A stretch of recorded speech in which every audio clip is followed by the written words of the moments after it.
老铁们看看多脏，老铁们看看，像墨水一样是吧？不漏水了，已经运行了半个小时了。好，我确认一下有没有问题？不提水了，完全没问题了。没问题的话，麻烦你把这个费用给一下吧，刚才讲好的100块钱。嗯，好 ，OK。好，那谢谢老板啊。它的这空调的话漏水啊，制冷效果还是非常 OK 的。老铁们看一下这个地方啪啦啪啦的啊，滴个不停啊，3秒钟一滴，3秒钟一滴。放了一个水桶啊，一天的话1桶水。这个是它一个内外机的一个连接管啊，打开啊，简单。我们先用力猛吸一下，有没有老铁想过来尝一下这个水是什么味道？啊，吸不动。刚才跟大家开玩笑的，实际的话我是吹的，不能吸，太脏了。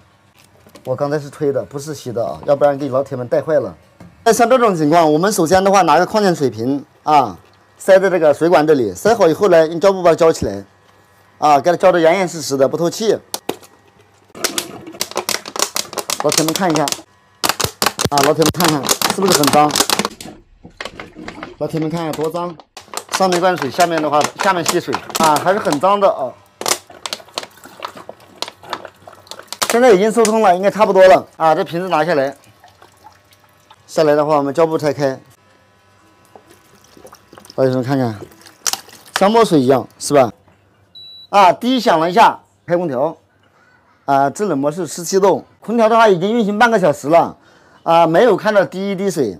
那么呢，这台空调的话就修复完成了，麻烦你看一下，空调已经修好了，不漏水了，已经运行了半个小时了。好，我确认一下有没有问题？你看清楚。好了，不提水了，完全没问题了。